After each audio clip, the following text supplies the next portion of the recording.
my dreams have come true. Like millions of others, I watched it 50 years ago, and now in my 31st year as the Boston Pops conductor, it's a special thrill for me to be leading our sesquicentennial celebration. As the governor just revealed, and I don't think I'm going to be here for 300, but have a good one. As the governor just revealed, this year's show presents 3 major stars in 3 distinctly American genres: country music, hip hop, and jazz. Lainey Wilson is one of the biggest and brightest stars in country music today. She just headlined the Stagecoach Festival in Coachella and is the subject of a Netflix documentary, Keeping Country Cool. Her newest single is called Can't Sit Still, and I promise you, no one will be sitting still when she's on the stage. Chance the Rapper is a trailblazer in hip hop, rap, and soul, known as one of the most innovative artists working today. Beyond his music, Chance founded Social Works, a Chicago-based nonprofit dedicated to empowering youth through the arts, education, and civic engagement. And Trombone Shorty embodies the spirit of New Orleans. His music fuses jazz, funk, rock, soul, hip hop, blues, and Caribbean influences. He leads Shorty Gras, the official Mardi Gras music festival. He and Lainey were just headliners at the New Orleans Jazz Fest. As the governor mentioned, we have a deep bench of supporting talent, including the Boston Children's Chorus and our very own Tanglewood Festival Chorus, along with the Boston Crusaders Drum and Bugle Corps, the Middlesex Volunteers Fifes and Drums. You might have been entertained by them on your way into the convention center today, and the USS Constitution Color Guard. We also welcome a very talented young pianist, amazing graduate of Boston Arts Academy and a student at Berklee College of Music, Helen Sue Yavuz, who was one of the winners of our annual Fidelity Investments Young Artists Competition in 2024. One of the many ways this event reflects a statewide partnership is through the screening of We Declare, a video about the Declaration of Independence created by 8th grade students as part of a statewide competition presented by iCivics. The winning video will be screened at the show. The Pops will perform 2 world premiere pieces composed specifically for this concert. Our poet laureate, Reggie Gibson, will read his poem, Song of Massachusetts, which has been set to music by the BSO's composer chair, Carlos Simon. And Spirit of America by Jim Stevenson, who was a graduate of New England Conservatory, because all roads lead through Massachusetts, will premiere during the fireworks display. And speaking of fireworks, get ready for the most spectacular display yet. This year, for the first time, the fireworks will be choreographed to music performed live by the Boston Pops. And the only thing I regret about this is that I'm not going to be able to sit there and watch the fireworks. That'll work. And also for the first time, we are adding a drone show, a revolutionary themed display that will accompany the 1812 Overture, one of the event's signature pieces. We expect the in-person crowd to break records, maybe over 500,000, and to be one of the most diverse and inclusive ever. For those who can't join us on the Esplanade, we are excited to have CNN as a media partner. The entire event will be broadcast locally on WHDH Channel 7 and streamed on the CNN app and CNN.com. Portions of the event, including the fireworks, also will be carried live on an international CNN broadcast of July 4th, America 250 celebrations throughout the country. This year, we kick off the event at 7 p.m. and the party goes on until 9:30. It's going to be one for the record books, and I can't wait to strike up the band. Now it's my pleasure to present to you a little taste of what is ahead. A few of our musicians who will be joining us on the Hatch Shelf on the 4th of July. Don't you guys look familiar?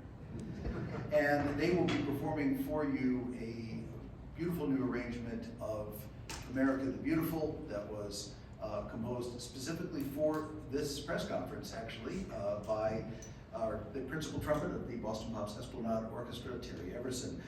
My colleagues include Terry Everson on trumpet, Hazel Dean Davis on horn, Takatsugu Hajiwara on tuba, Hans Bohn on trombone, and Rich Kelly also on trumpet. Take it away, guys.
Bob Rivers, Eastern Bank, chair of Mass 250. So this summer, what we're calling our semi-quincentennial summer celebration is going to be stock full with all kinds of things to do in and around Boston. Starting with the Pops concert, once again free to everyone, featuring Lainey Wilson and Chance the Rapper and Trombone Shorty as our leading perform acts. We've got Sail Boston downtown, the largest armada of ships coming to the harbor ever. 60 ships from over 20 different countries. Of course, we have the World Cup matches that are starting in mid-June that'll carry throughout mid-July. And we have Boston Harbor Fest right here in Boston, another free-to-all event that runs from July 2nd to July 4th. There'll be so much to do here in Boston and Massachusetts to celebrate our 250th, and I hope you'll take advantage of it. There's so many things that you shouldn't miss. I mean, certainly you shouldn't miss the Pops concert on July 4th on the Esplanade. But also, don't miss Sail Boston. That's July 11th to July 16th, with 60 ships from 20 countries in Boston Harbor from July 11th to the 16th. And then, of course, FIFA Fan Fest that goes from June 13th to June 27th at City Hall Plaza. Those are some of the major ones, but there's a lot you shouldn't miss. So be sure to go to mass250.org to look at the overall schedule. And once again, these events are free to all.